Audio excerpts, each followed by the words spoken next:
صحیح بخاری کے اندر 3983 نمبر کے اوپر حدیث موجود ہے۔ سیدنا علی فرماتے ہیں کہ اللہ کے نبی نے مجھے اور دو صحابہ کو ایک مہم کے لیے بھیجا، کہا کہ فلاں مقام کے اوپر آپ کو ایک عورت ملے گی، اس عورت کے پاس ایک خط ہے، وہ خط لے کر آؤ۔ سیدنا علی اور مرتضیٰ سفر کرتے ہیں اور اسی مقام کے اوپر وہ عورت مل جاتی ہے۔ تو پیارے علی اس سے تقاضا کرتے ہیں کہ تیرے پاس خط ہے، اے بی بی ہمیں وہ خط واپس کیجئے۔ وہ عورت کہتی ہے کہ میرے پاس کوئی خط نہیں۔ سیدنا علی اور مرتضیٰ نے اس عورت بی بی کی تلاشی لی، واقعی خط نہ ملا۔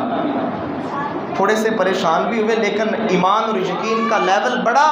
کہتے ہیں بی بی یہ بات اس ہستی نے کی ہے جس ہستی کی زبان کی گارنٹی اللہ کا قرآن دیتا ہے۔ اللہ دیتے ہیں کہ وما ينطق عن الهوى ان هو الا وحی یوحی، کہ محمد علیہ السلام بولتے ہی اس وقت ہیں جب آسمان سے حکم آتا ہے۔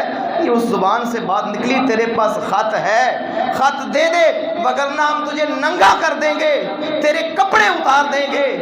وہ عورت سمجھ گئی کہ ان کا رویہ سخت ہو رہا ہے۔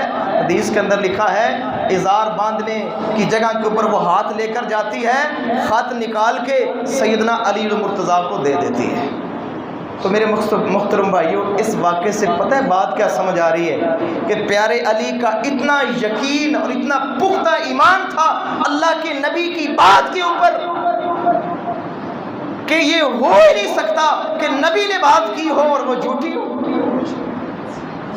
میرے محترم بھائیوں، کاش ہمارا عمل بھی اس کے مطابق ہو جائے، کاش علی کے ماننے والوں کا انداز بھی یہ ہو جائے کہ جو بات اللہ کے نبی فرما دیتے ہیں، جس کو عظمت اللہ کے نبی دے دیں، جس کو رفعت میرے نبی دے دیں، جو سنت میرے نبی کی ہے، جو بات میرے نبی کی ہے، جو بات اللہ کے نبی سے ثابت ہو جائے، اللہ کی عزت کی قسم ہے اس کو سچا جانا جائے، اس کے اوپر ایمان اور یقین لایا جائے۔